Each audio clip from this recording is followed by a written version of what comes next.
Ah,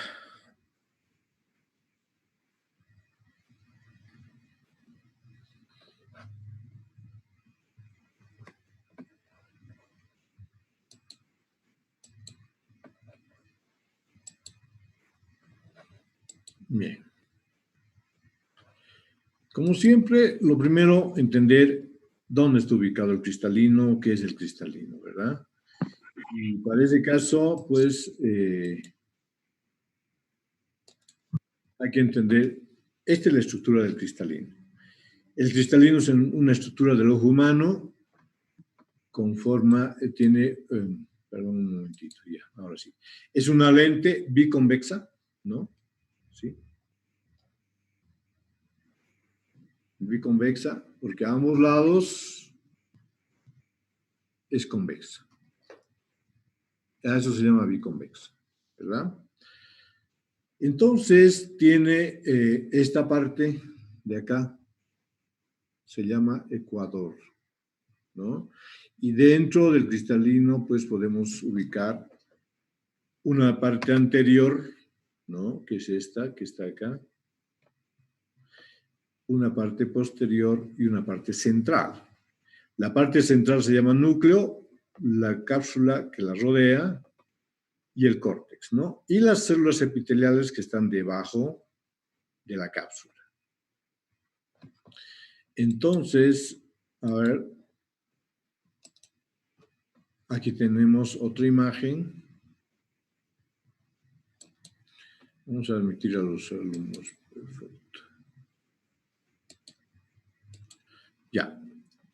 Estamos viendo la imagen del cristalino que tiene una cápsula anterior, un corte, ¿no? Una cápsula posterior, un núcleo embrionario, un núcleo fetal, el núcleo del adulto. Y rodeando al núcleo del adulto se llama, esta parte se llama córtex. Córtex, ¿ya? Entonces, nuevamente la misma imagen, núcleo embrionario, núcleo fetal, núcleo infantil, núcleo del adulto. Fíjense ustedes que este epitelio que está acá se va regenerando constantemente, ¿no? Y se van acumulando las capas de tejido como unas láminas, miren, como unas láminas. Estas láminas, cuando uno corta una cebolla, puede ver las láminas que están así concéntricas, ¿no? Es lo mismo que pasa en el cristalino. Y estas células se van por toda la vida, se van volviendo a generar, volviendo a generar, volviendo a generar. Entonces, ahora, ¿dónde está ubicado el cristalino? El cristalino está ubicado detrás del iris, ¿no? Entonces, si ustedes ven este modelo anatómico, podemos ver de que esta parte de arriba es la córnea, esta es la cámara anterior, aquí está el iris y aquí está el cristalino. El cristalino está entre la cámara anterior y el cuerpo vítreo o cámara posterior, separado por el iris, ¿no? Y el cristalino está como suspendido, ¿no? Por este ligamento suspensorio, que son unas fibrillas de colágeno, que están yendo del ecuador del cristalino hasta la uvea, los procesos, perdón, la uvea media, perdón, la uvea anterior tiene 3 elementos: el iris, el cuerpo ciliar, y el cuerpo ciliar tiene 2 elementos: los procesos ciliares, que son los que forman el humor acuoso, y el músculo ciliar. Entonces, aquí esta es la pars explicata, y aquí en esta parte les voy a mostrar, caramba, esto no me está permitiendo. Ya. Entonces, miren, lo que le quiero mostrar es lo siguiente. Acá. En el ecuador del cristalino se inserta la zónula de zinc, que es un ligamento suspensorio del cristalino. Y la zónula de zinc está insertada en el ecuador del cristalino y está insertada en íntima relación con el músculo ciliar. No se olvide. músculo ciliar, ¿no? Que es parte de la V anterior. No se olviden que describíamos cuando hablábamos de córnea la capa más externa, que era córneo escleral. Luego decíamos una capa vascular, que es la V anterior, conformada por iris, proceso ciliar, cuerpo ciliar, que está acá, y la coroides, que está para más atrás, ¿verdad? Entonces, seguimos adelante, esa es la posición del cristalino. Aquí vemos una imagen bastante bonita, artística, en que se ha suspendido el iris, y aquí vemos la pars plicata, y aquí están los procesos ciliares que lo generan el humor acuoso, y está el músculo ciliar. Y el cristalino está acá, ¿no? Y aquí está el vítreo. Entonces, el cristalino está detrás del iris y delante del vítreo. La zónula de zinc está sujetando, digamos, al cristalino a la pars plicata y más que todo al músculo ciliar. Entonces, aquí tenemos igual, miren cómo está la disposición de las fibrillas del cristalino, zónula de zinc, cuerpo ciliar. Tenemos que el cristalino, si medimos el diámetro anterior, tiene 9 a 10 milímetros, este es el diámetro anterior. El diámetro anteroposterior, 4 milímetros.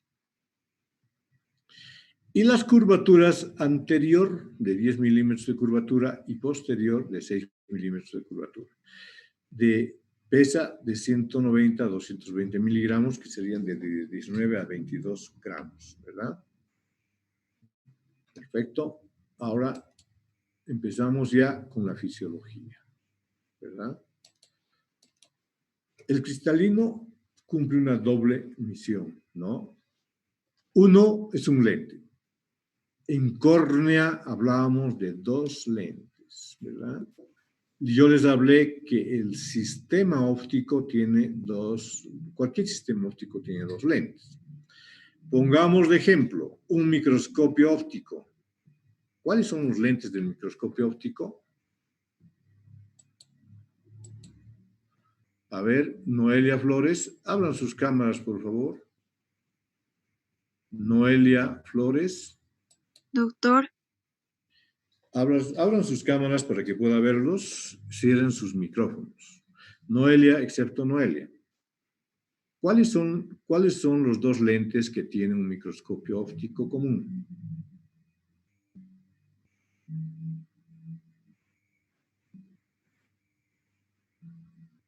El ocular.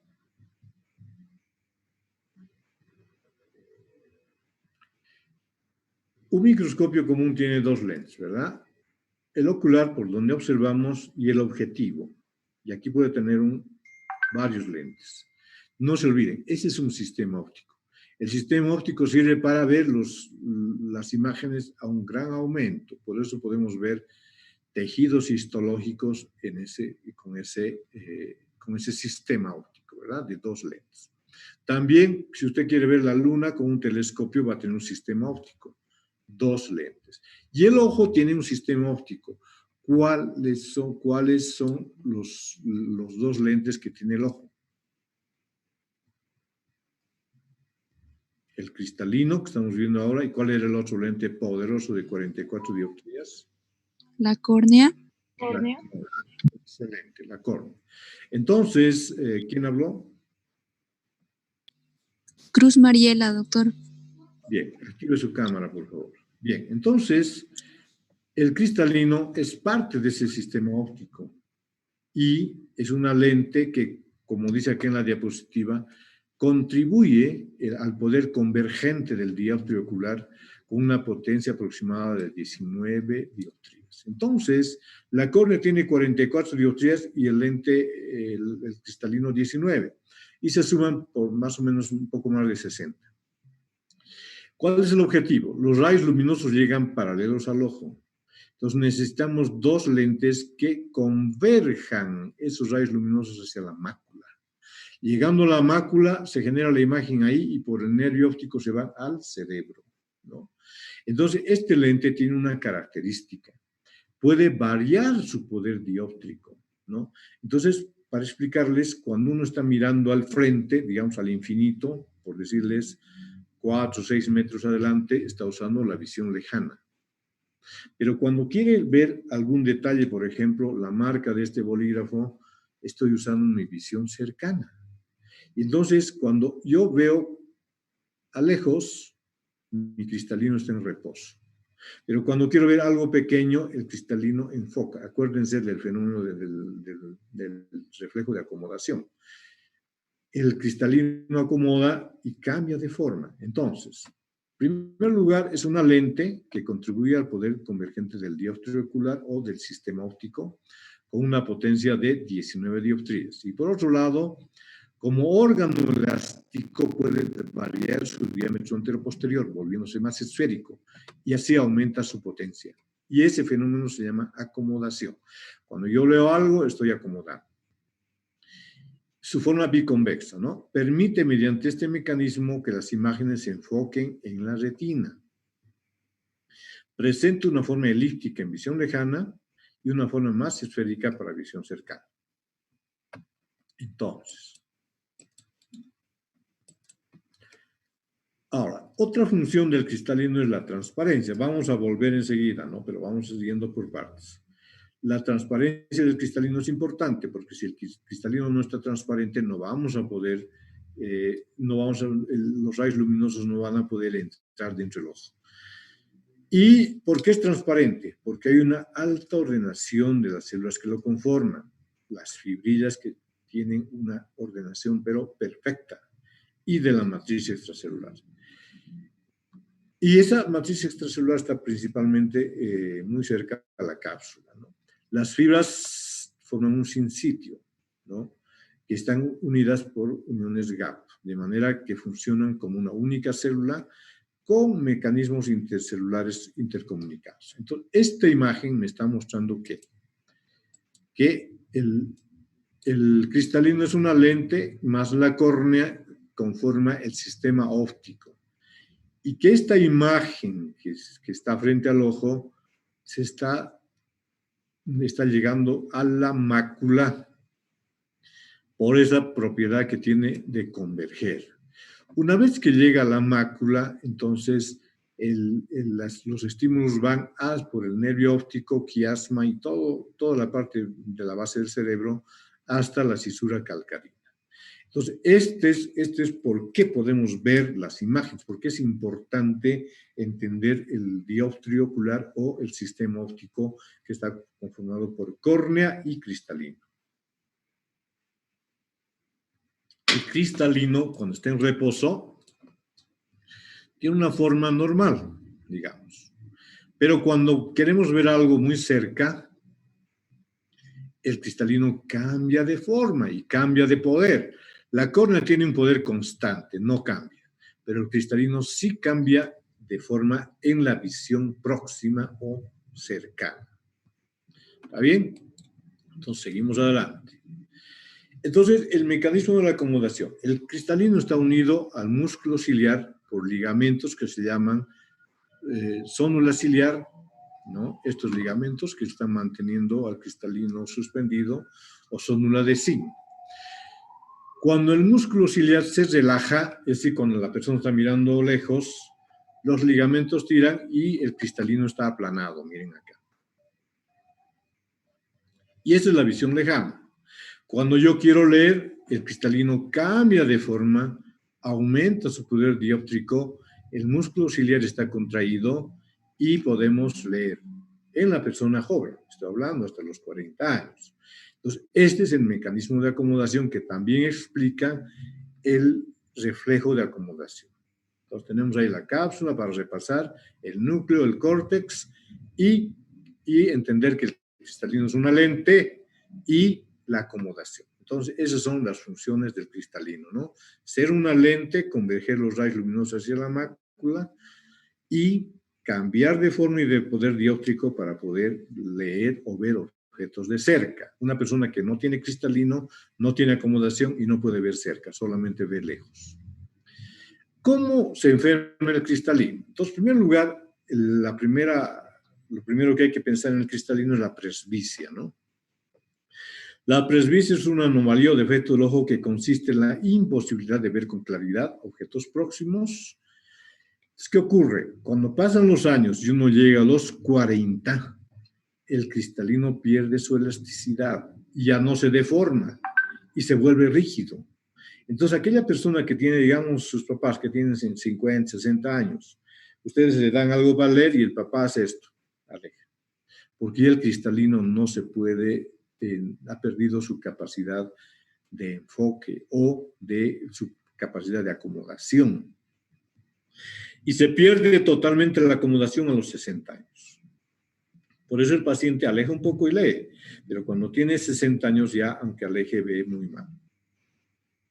En ese momento, como se perdió esta función de acomodación, se le deben prescribir a esa persona gafas de lectura o lentes progresivos, ¿verdad? Entonces aquí tengo unas imágenes qué lentes se deben prescribir a las personas con presbicia. Esta imagen de aquí arriba me está diciendo qué pasa con un lente monofocal, ocupacional, bifocal o multifocal o progresivo, ¿no? Entonces, las necesidades de lectura son estas, ¿no? 1, lectura. 2, distancia media, que sería la pantalla de la computadora, y lejos, ¿verdad? Esas son todas las necesidades que tenemos. Ustedes, como son jóvenes, el cristalino está óptimo, entonces no necesitan más, no necesitan nada. Si van a usar un lente, el lente les sirve para todo uso, les sirve para cerca, les sirve para lejos, les sirve para todo. En cambio, la persona de 50 años tiene que usar un lente para lejos y otro para cerca. Y como es muy difícil acomodarse, entonces usamos un lente como este, ¿no? Que les estoy mostrando acá, y que se llama lente bifocal, este. O mejor todavía, un lente multifocal. El multifocal tiene la parte inferior, un lente para cerca, la parte media para ver, digamos, la pantalla de mi laptop. O si quiero ver al frente, pues miro por la parte de arriba. Este lente que están viendo ustedes es un lente multifocal. Y ahora lo que más se usa es el multifocal, porque, por ejemplo, en el bifocal yo no podría ver la pantalla. Vería acá y a lejos, pero la pantalla ya no podría ver. Entonces eso está reflejando acá. El multifocal puede uno leer, puede ver la pantalla o puede ver a la distancia, ¿verdad? Entonces ese es lo complejo y lo completo que es un lente multifocal. Entonces no se olviden, la primera enfermedad es la presbicia. Y la presbicia es el primer síntoma de envejecimiento del hombre. La presbicia y las canas, ¿verdad? Entonces uno cuando ya tiene 40, 38, 40, 45 años, empieza a alejar el material de lectura y empiezan el cabello a blanquear. Y se considera que es el primer signo de envejecimiento. Otra patología que es importante, que la segunda patología es la catarata, ¿no? ¿Y qué es la catarata? Es la opacidad del cristalino o de su cápsula, que produce una gran disminución visual. Entonces, miren, el cristalino normal, la luz pasa sin problema. El cristalino opaco no. Mire, la luz entra de una forma, se va opacando el cristalino y uno va perdiendo cada vez más la visión. Entonces, en el cristalino se producen cambios químicos en las proteínas se llaman alfa-cristalinianas, beta-cristalinianas, etcétera, por la opacidad y producen opacidad, ¿no es cierto? Cambios físicos, el cristalino se vuelve más grande, más ancho, se hincha, y los cambios metabólicos son alteraciones en la vitamina C, la vitamina B12, etcétera, y todo esto conduce a la pérdida de la transparencia. Yo les había dicho que la principal, digamos, característica del cristalino cuando hacemos el examen físico es la transparencia. Y podemos ver, digamos, que es la pupila negra porque está reflejando la retina, ¿verdad? Entonces, cuando vemos una pupila negra, quiere decir que es transparente y que está reflejando la retina cuando vemos eso. En cambio, cuando vemos una catarata, un paciente con catarata, vemos la pupila blanca. Y eso se llama leucocoria.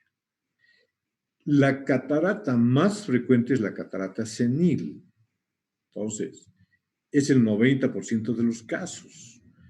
Y toda persona mayor de 60 años tiene algún grado de opacidad, ¿no? La catarata senil puede ser nuclear, les mostraba yo el núcleo. Puede ser cortical, el tejido que rodea el núcleo. o la madura cuando ya está involucrado la corteza y el núcleo y todo el cristalino está opaco y está de color blanco. Entonces, miren, esa es la catarata senil. Entonces vemos una opacidad del cristalino total acá, totalmente opaco, versus este cristalino, la pupila está dilatada en ambos, que se ve la pupila negra, ¿no? Porque no está reflejando la retina. Y la pupila negra es lo normal. En cambio, la pupila blanca se llama leucocoria. Este ojo está viendo probablemente solamente la luz, y este otro ojo, si la retina está normal, está viendo todo. Cuando hacemos un corte, vemos, este es el corte, está reflejando la córnea. Aquí tenemos el iris y vemos cómo el cristalino es biconvexo y el núcleo y la corteza, es decir, a esta parte que se llama núcleo y aquí corteza. Y aquí hay áreas que están ya muy opacas y este color amarillento es propio, y áreas que no tanto, pero que definitivamente este paciente ya necesita cirugía. En este caso, miren, por ejemplo, el haz de luz está acá, y el haz de luz acá, miren cómo. ¿Ya? En este caso no hay catarata, pero sí ya le operaron a esta persona de catarata y le quitaron la catarata, ¿verdad? Entonces, esa sería la catarata senil. Ahora, ¿a qué llamamos catarata congénita? Aquellas que están presentes en el momento del nacimiento o que aparecen en los 3 primeros meses postparto. O sea, el niño nace con la catarata. O en los primeros 3 meses de vida se presenta la catarata. ¿Y cuáles son las causas? Pueden ser malformaciones oculares, problemas sistémicos, entonces el niño nace con otras alteraciones, o que la madre haya enfermado rubéola en el primer trimestre del embarazo. En el primer trimestre todavía el cristalino no se cierra, está abierto, entonces el virus entra y genera la catarata ya para el nacimiento. La galactosemia es otra causa, y cuando el niño tiene una catarata hay que operarle pronto, hay que quitarle esa opacidad, porque si no se le quita pronto va a generar un problema que se llama ambliopía. ¿Qué es la ambliopía? ¿Quién me puede decir? Es Ambliopía. la flojera del ojo, doctor. No te entendí, un poquito más fuerte habla, por favor. Es cuando el ojo es flojo. Ya, muy bien. Vamos a entrar en ambliopía, vamos a definir en otro momento, pero la ambliopía es eso, lo que él decía, los ojos flojos son ambliopes. Son aquellos ojos que tienen una experiencia visual inadecuada. Entonces, ¿cómo puede haber una experiencia visual adecuada?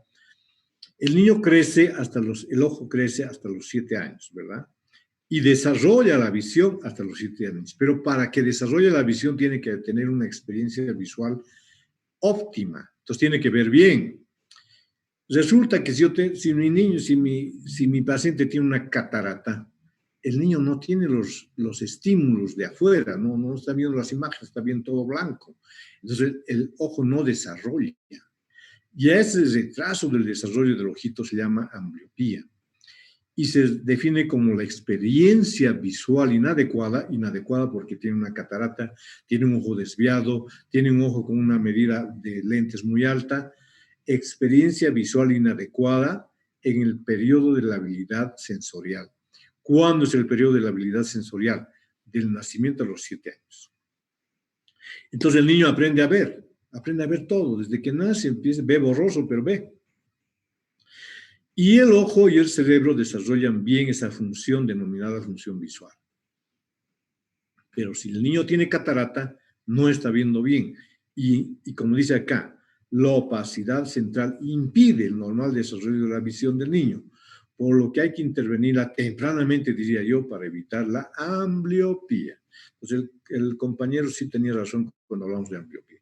Y esta es una catarata congénita. Miren, es una catarata que no es como la del viejo, la del senil, como la senil, tiene sus características propias.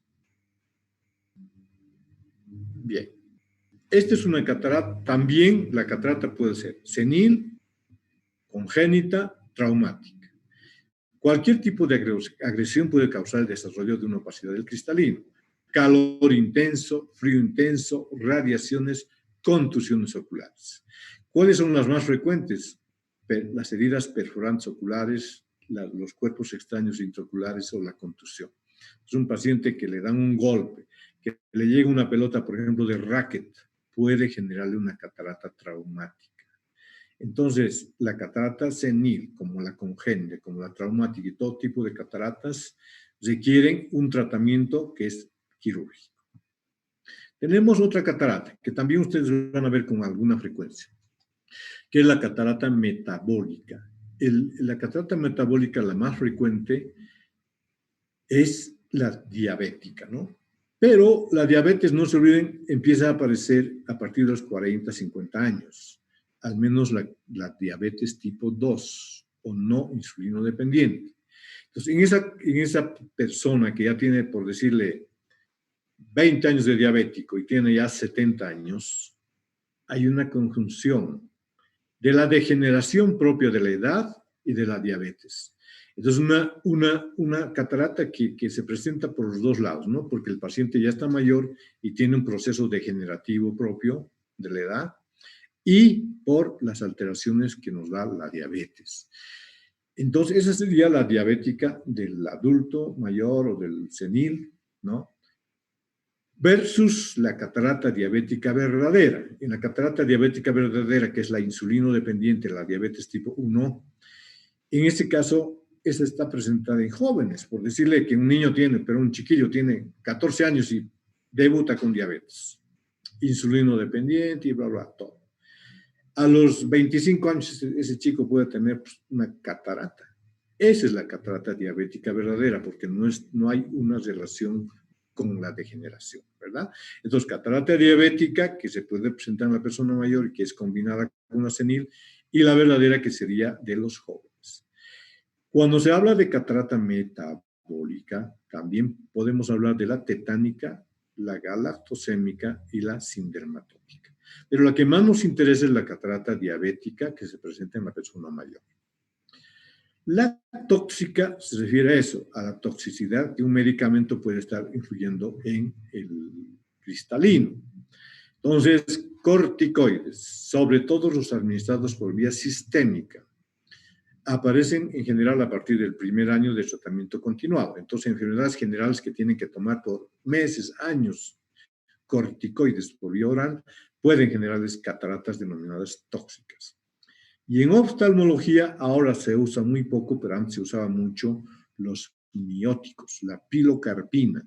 Se usaba la pilocarpina para generar miosis pupilar y entonces para ese caso a la larga podía generar catarata. Entonces no se olvide, la catarata tóxica por los corticoides y se caracteriza por ser subcapsular posterior. Miren, aquí está. Hay una opacidad de cristalino en la parte posterior del mismo o en la parte anterior. Por eso se llama subcapsular, porque se acumula, se opaca muy por debajo de la cápsula, ¿no? Entonces, dosis altas por más de un año, los niños son más susceptibles y también, como dice en la diapositiva, se puede añadir una susceptibilidad individual o genética, ¿no? Entonces, las cataratas subcapsulares son propias de la diabetes, de las tóxicas. ¿Cuáles son los síntomas de la catarata? Entonces, los síntomas de la catarata es que el cristalino de a poquito se va opacando. Entonces, al principio el paciente dice, ¿sabe, doctor? Estoy bien medio borroso. Antes veía los colores intensos, por ejemplo, este rojo, intenso. Ahora lo veo como rosado. Cuando veo un foco, veo como si tuviera un arcoíris alrededor del ojo. Y cuando quiero leer, pues no puedo leer y necesito una luz intensa. Entonces el paciente se queja y dice, doctor, estoy viendo como si tuviera humo en la habitación. O como cuando hago zambullo en el agua y debajo del agua estoy viendo, pero veo todo borroso. No veo los detalles. Así veo, doctor. Y entonces este proceso es progresivo. Cada vez menos, hasta que al final el paciente dice, doctor, nada más estoy viendo sombras, o estoy viendo la luz, no veo nada más. Y uno cuando hace el examen físico, la pupila, que era negra, se vuelve inicialmente gris y después se vuelve blanca, blanca lechosa. Entonces, al principio, cuando el cristalino no está muy opaco, generalmente se miopiza el cristalino. Entonces, uno llega al paciente y le dice, a ver, señor, le hace el examen, todo el examen, y resulta que encuentra que tiene una miopía de 1 o 2 dioptrías. Y preguntas, señor, ¿usted usaba lentes de joven? Porque ya es un señor de 70 años, digamos. Doctor, jamás usé lentes. Entonces, y le pones el lente, el médico oftalmólogo pone el lente. Y así como está viendo, señor, doctor, ha mejorado. Entonces, como la catarata miopiza la medida con unos lentes, él puede mejorar, pero no sabemos por qué tiempo. De repente, a los 2 meses, si el paciente está diciendo, doctor, estoy peor. Entonces, uno le advierte al paciente, dice, mire, le voy a dar estos lentes, pero si usted nota que ha empeorado, en unos 3 a 4 meses, vuelve y vemos qué pasa. Usted está empezando con una catarata. Ya, doctor, prefiero que los lentes a que me opere. Ya, perfecto. Se usa los lentes, a veces pasan 6 meses, 1 año, 2 años, y no pasa nada. Pero de pronto, en otros pacientes, en unos 4 o 6 meses, el paciente, doctor, ya no veo nada con estos lentes. Examina si la catarata ya está presente. Entonces, el tratamiento de la catarata es quirúrgico. Se debe eliminar la catarata o quitar la catarata e implantar en su lugar una lente intraocular. Entonces, como una especie digamos, de historia evolutiva, el tratamiento de la catarata siempre ha sido quirúrgico, ¿no? Pero en las distintas épocas de la vida se han usado distintas técnicas. Por ejemplo, en el antiguo Egipto se usaba la técnica que cuando había una paciente con catarata, le daba un golpe en el ojo, el cristalino se luxaba y el paciente podía volver a ver. Entonces eran técnicas terribles, ¿no? O metían una aguja y lo luxaban en el cristalino. Terribles las técnicas. Poco a poco ha ido evolucionando eso y cuando ya la medicina estaba más avanzada, se desarrolló la extracción intracapsular. Después vino más o menos por el año 85-90 la extracapsular y del 90 para adelante la FACO y desde hace unos 4 o 5 años la extracción de catarata con láser de femtoseco. Entonces, tenemos primero la técnica intracapsular de extracción de catarata. Entonces, ¿qué significa esta técnica? Que se saque el cristalino in toto. Con su cápsula más se saca el cristalino, ¿no? Pero, ¿cuál es el problema? Se hace una incisión en el limbo esclerocorneal y se saca. Esta técnica ya no se usa. Se podía poner una inyección de alfa-quimotripsina, que era para que las fibrillas de la zónula se destruyan y sacar con más facilidad el cristalino. Pero ¿qué ocurre? Si yo saco el cristalino, el cuerpo vítreo pasa a la cámara anterior. Entonces he perdido esa compartimentación, se llama así, ¿no? ¿Por qué? Porque yo tengo la cámara anterior separada de la cámara posterior por el cristalino. Pero si yo he sacado el cristalino, entonces ya no hay esa compartimentación. Por eso dice, su inconveniente es la alteración en la compartimentación ocular que puede predisponer al desprendimiento de retina. Y el otro problema es el uso de lentes para afaquia que son muy gruesos. La palabra afaquia es esto, un ojo sin cristalino. Cuando tiene cristalino se llama un ojo áfaco, o sea, perdón, un ojo normal con cristalino. Y cuando se saca el cristalino se llama afaquia. Y cuando se pone un lente intraocular se llama pseudofaquia. Bien, entonces seguimos adelante. Y esa es la técnica de la extracción intracapsular, ¿no? Entonces tenemos, se abre mucho el cristalino y esto que están viendo acá, que yo le he marcado con una flechita, no se está viendo bien, pero es una sonda de frío, crío. Entonces, se apoya esa sonda de frío al cristalino, el cristalino se pega a la sondita y uno poco a poquito lo va quitando, ¿verdad?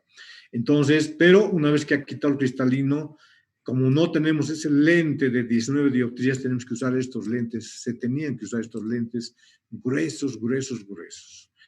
En el niño pequeño, cuando se quita el cristalino y no se le pone lente intraocular, entonces también se usa, ¿verdad? Entonces, vamos a ver.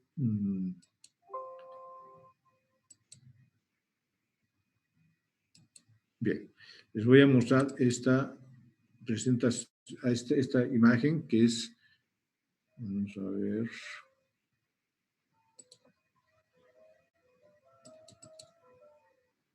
¿Están escuchando? ¿Están viendo la imagen? ¿Están viendo la imagen? Bien. Pues miren cómo abre el ojito con la catarata y está quitando la conjuntiva. Y luego miren cómo abre la córnea, pero abre grande, grande. Ahí está poniendo la sonda de crío, o sea, y luego aprieta el pedal y con nitrógeno líquido empieza a generar una bolita de hielo que involucra el cristalino y poco a poco haciendo un movimiento así en zigzag lo va sacando, miren. Pero está saliendo todo el cristalino más su cápsula, ¿verdad? Y luego se sutura y hay que usar lentes de corrección para afaquia. ¿Ya? Entonces, ahí quedamos.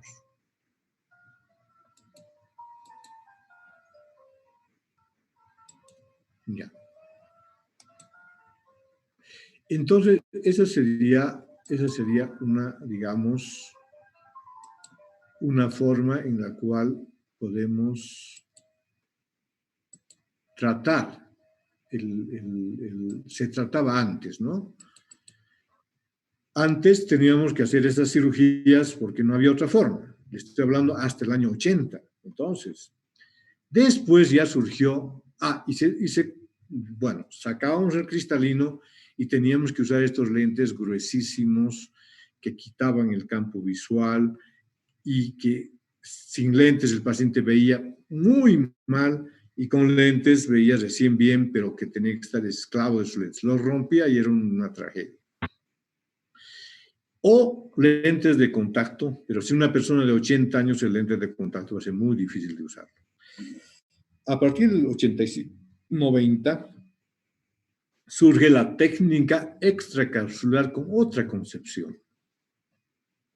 Se respeta la cápsula posterior. Entonces, esta cirugía consiste en abrir la cápsula anterior del cristalino, sacar una parte de la cápsula anterior y dejar la cápsula posterior más la zónula de zinc. Y entonces se saca el cristalino, el núcleo, los rectos corticales y se respeta la cápsula posterior. Es más laboriosa, pero van a encontrar una ventaja muy grande. Primero, no altera la compartimentación, o sea, queda ahí la cápsula. Segundo, como segunda parte se coloca un lente dentro del ojo. Ese lente que se denomina lente intraocular se calcula previamente con una, como dice aquí, ¿no? Con una potencia similar en dioptrías. Entonces, yo hago el cálculo del lente intraocular antes de la cirugía.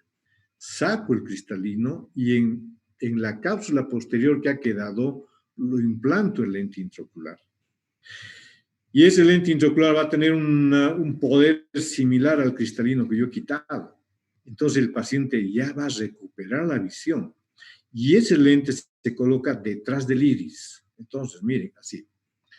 Saco el cristalino y dejo esta parte anterior de la cápsula, la he quitado, y dejo la cápsula posterior. Y en este saquito que está acá, se pone el lente intraocular. Aquí tengo una imagen que está mostrando que está quitando el cristalino, pero fíjense, la herida es grande. Esa era la técnica intracapsular antigua. Ahora ya las heridas son más pequeñas. Aquí tengo una serie de imágenes. Se ve el cristalino, aquí está una cuchilleta que está entrando a la córnea. Y pues aquí está sacando el cristalino. Y aquí está ya sin cristalino metiendo el lente intraocular. Pero les voy a mostrar mejor unas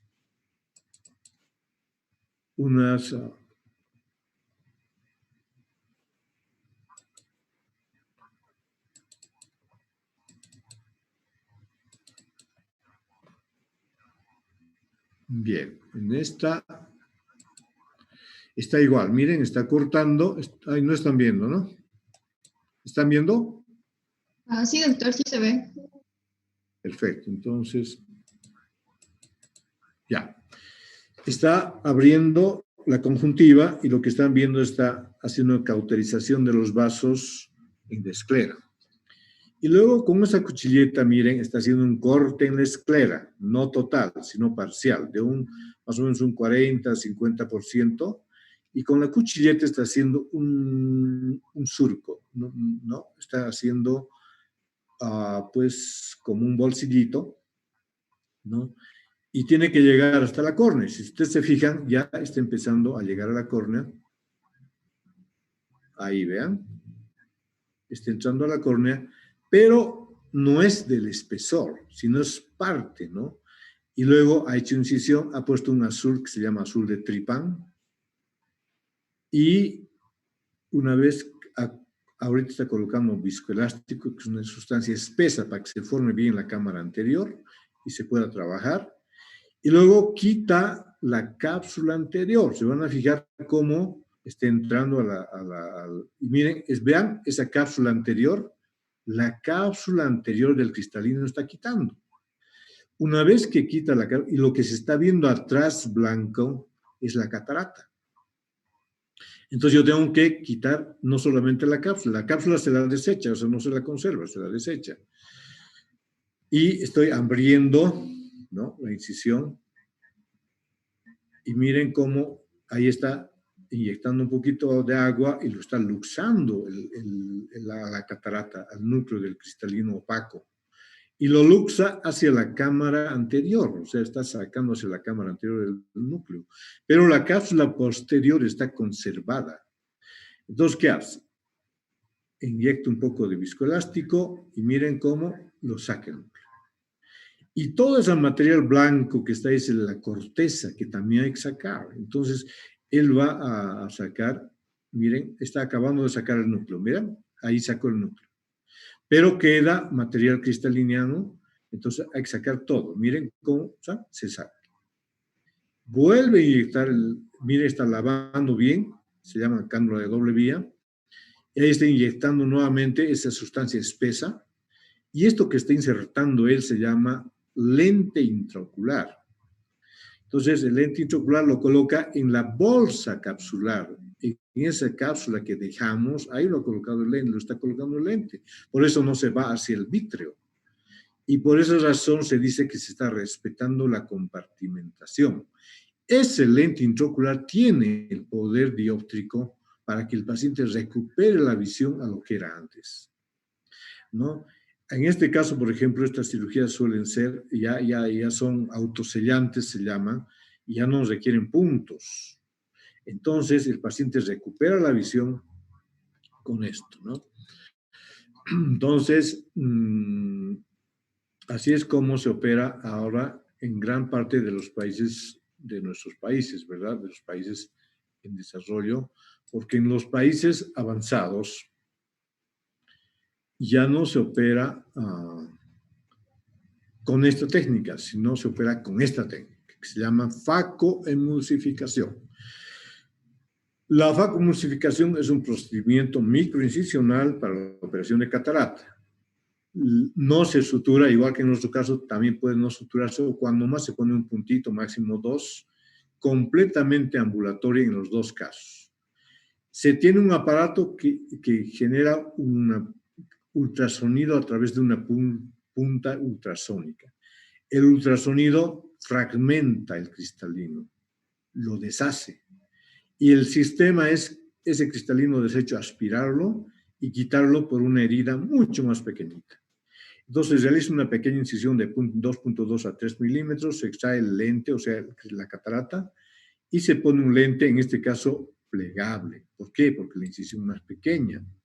No se olviden que ese lente que yo les mostré que colocó tiene por lo menos 6 milímetros de diámetro. Entonces hay que tener una herida mínima de 6 milímetros. En este caso, este facoemulsificador que están viendo acá destruye el cristalino con ondas de ultrasonido. Y aquí está la cápsula anterior, vean. Saca el cristalino y coloca un lente plegable por una herida de 3 milímetros. Este lente plegable se acomoda bien en la cápsula posterior y se acaba la cirugía. Entonces, les voy a mostrar esta imagen, este videíto. Ya.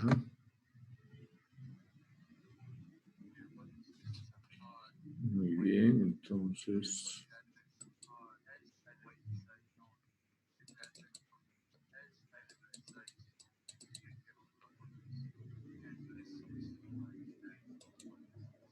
Bien, pues miren, como les había mostrado en la otra, la cápsula posterior la está sacando, perdón, la anterior. Y está mostrando aquí atrás la catarata. Entonces ustedes se fijaron que en el otro abría más la herida y luego sacaba la catarata, el núcleo del cristalino. Pero no se olviden que aquí está la cápsula, el saco. El saco capsular, excepto este círculo que ha sacado. Entonces, lo moviliza el núcleo, miren cómo lo moviliza, y lo rota, ¿no? Pero en este caso yo no lo va a sacar manualmente, sino lo va a sacar con este aparato que se llama FACO, o FACO emulsificador. Entonces van a fijar cómo el FACO destruye la catarata y la va absorbiendo, destruye la catarata y lo va absorbiendo. Este equipo debe estar costando unos 80,000 a 100,000 dólares. El otro, pues nada, ¿no? Es una técnica manual. Miren, el FACO, uno aprieta el pedal y va con ultrasonido, fragmenta y al mismo tiempo tiene un sistema de aspiración. Entonces, fragmenta y aspira, fragmenta y aspira. Para que sea más fácil sacarlo, se lo fragmenta en múltiples pedazos, ¿no? Miren cómo va fragmentando y los va sacando, los va sacando, los va sacando. Entonces, esta técnica se llama FACO-emulsificación, usa una herida de 3 milímetros y fíjense cómo va sacando con el otro aparatito, perdón, con otro instrumento, se ayuda, uno lo presenta, el FACO aspira, FACO emulsifica, y luego, y así todos los fragmentos los va a sacar. El inconveniente es que no se puede usar mucho FACO a veces porque lesiona las células endoteliales. Pero cuando todo está en orden, como en este caso una cirugía en regla, en pocos minutos se saca el cristalino en su totalidad. Entonces, miren, como ustedes se han fijado, ya está con el último fragmento y lo está sacando.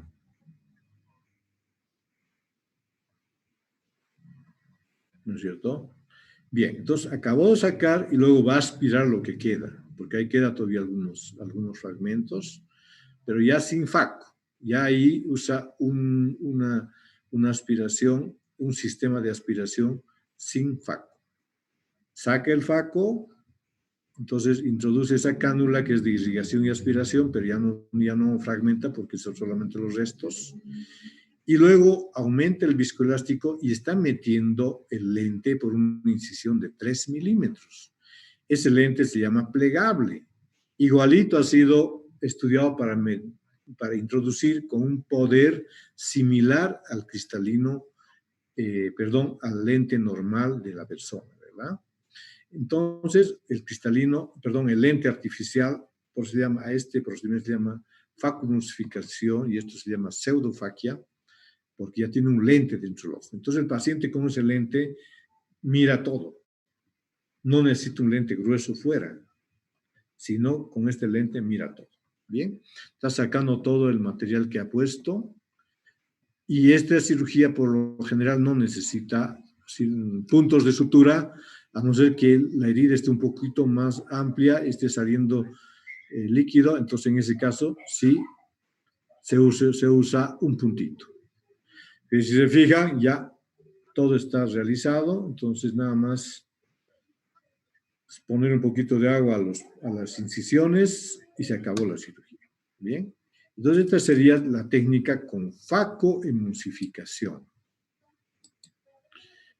Luego tenemos, ¿están viendo la diapositiva? ¿Están viendo, no? Sí, doctor. Ya, miren, ahora hemos pasado de la intracapsular a la extracapsular manual, a la FACO con FACO emulsificador, y hace pocos años se ha generado esta otra este otro avance. La extracción de catarata con femtoláser. Procedimiento es parecido, pero ¿cuáles son los pasos? La cápsula del cristalino, el láser la quita con una precisión, por decir, una forma circular perfecta, que permite que la lente esté mejor centrada y más ajustada. El láser trocea la catarata, lo que facilita el proceso. Y luego, con el faco se absorbe y se coloca el lente en su lugar. ¿Ya? También los cortes adicionales se los hace a través del faco.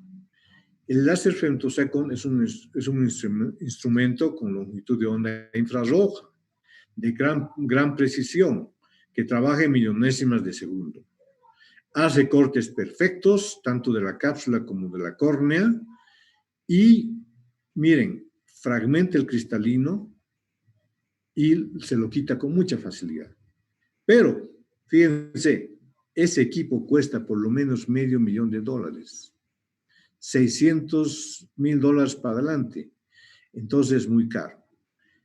El otro valía $100,000. Estas son unas imágenes del femtosecond, ¿vean? Entonces, el cristalino, el láser está actuando, etcétera, pero más que todo vamos a ver estas imágenes son más demostrativas.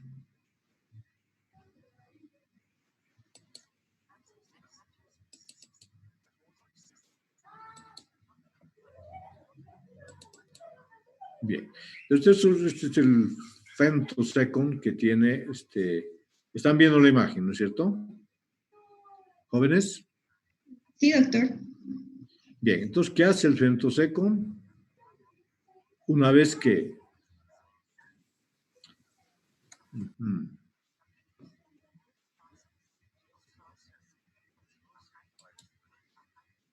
No.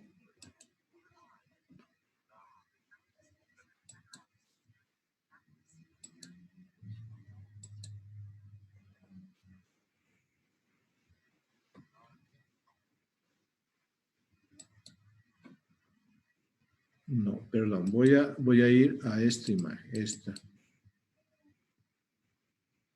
No, esta no.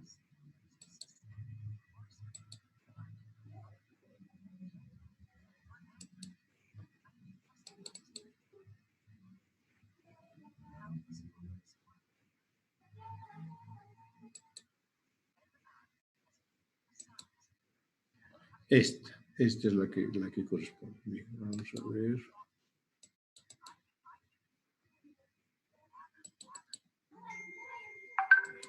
Ya, están viendo las imágenes, ¿no es cierto? Entonces, fíjense, si se fijan, el láser ha generado como una cuadrícula y ha destrozado, ya ha hecho la capsulotomía anterior. Y esa cuadrícula es que el láser está el cristalino está totalmente fragmentado. O sea, ya no necesitamos hacer con el ultrasonido la fragmentación, sino que el láser lo ha fragmentado. El mismo láser hace las incisiones en córnea, entonces lo único que hace el cirujano es abrirlas un poquito, pero la incisión ya está hecha y está perfecta. Porque el médico puede generar una incisión no muy perfecta, pero el láser lo hace con una perfección absoluta. Entonces, una vez que ya está troceado el cristalino, llamémosle así, en ese momento está quitando la cápsula anterior.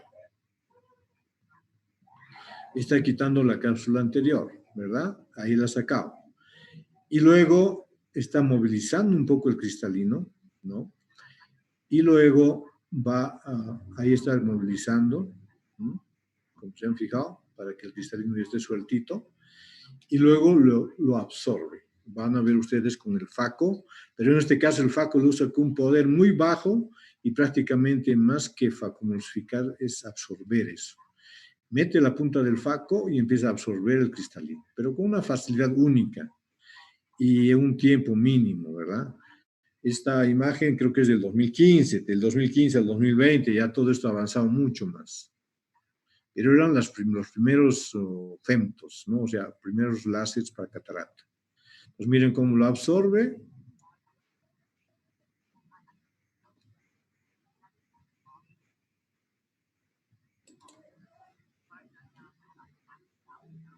Y ahí quedan simplemente los últimos fragmentos.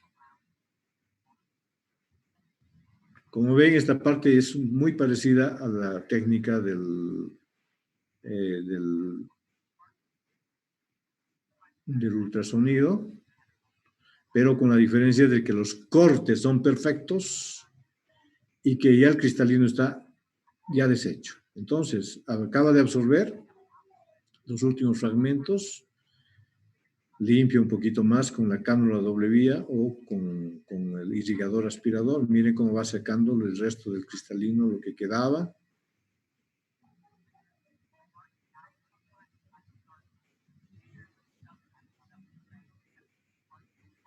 Esa es la corteza del cristalino que está quitando y cómo queda en la parte superior una transparencia muy, muy importante. Miren, quita todo.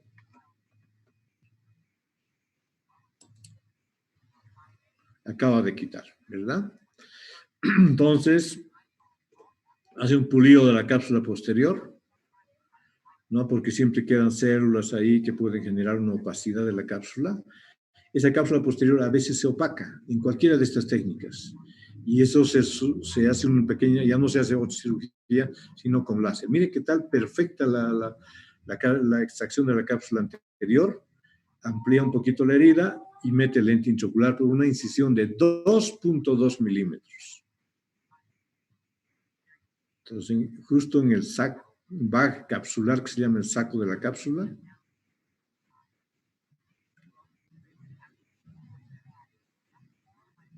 Y el lente cómo se va desplegando así suavemente.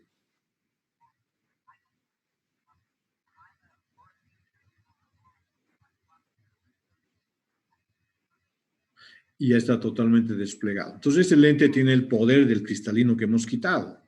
Por lo tanto, el paciente ya, en estos casos, el paciente para mí es una exageración, pero la gente dice que puede volver al trabajo porque en realidad no hay digamos, un postoperatorio, etcétera, ¿no? Entonces, esta es la cirugía con femtosecond y están viendo esta diapositiva, ¿no? Vamos a ver. Bien, entonces los pasos históricos serían los siguientes. ¿Están viendo la diapositiva? No, doctor. Ya, vamos a colocarla. Aquí, esta. Bien. 1. La extracción intracapsular hacia unas incisiones de prácticamente media córnea. 12 a 12.5 milímetros. Ya avanzamos mucho con la extracción extracapsular, que ya se pone un lente intraocular. 10 a 10.5. Con el mini NUC y la FACO ya se avanzó más, ¿no? Entonces, el mini NUC nos da una incisión más pequeña, de 6 milímetros, y la FACO 2.8, 3.2. El femtoláser 2.2. Pero la diferencia económica, ¿no? Extracción extracapsular y pequeña incisión no necesita equipamiento. Entonces, uno gasta muy poco. Nada más tiene que aprender la técnica. Con la FACO sí se necesita un equipo de $100,000, ¿no? Y el femtoláser, $600,000. Entonces, miren, esas son las diferencias y por las cuales normalmente no se populariza tanto una cirugía. Porque además los resultados son muy parecidos. Entonces, no hay, el mini NUC es una cirugía buenísima y la gente anda muy contenta. Bien. Bueno, joven, si hay alguna preguntita, ya son las 12:07, podríamos atender. Y pues si tiene alguna duda, ¿está bien? Doctor, una pregunta. ¿Por qué el lente intraocular puede lograr moverse? O sea, se mueve después ya de un tiempo. No, nunca se mueve el lente intraocular. El lente intraocular, cuando está bien colocado, se fija por cicatrización y nunca más se mueve. Ahora, si hay alguna complicación, puede surgir, ¿no? Pero esa no es una complicación frecuente.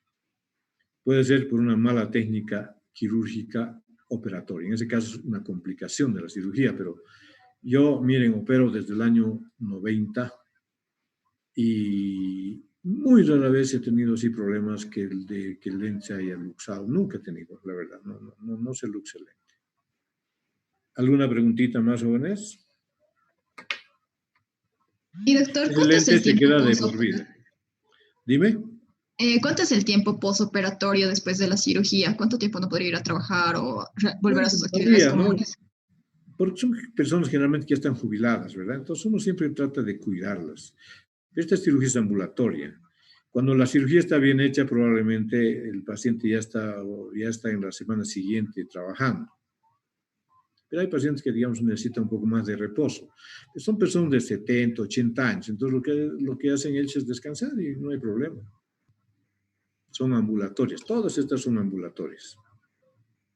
¿Alguna preguntita más?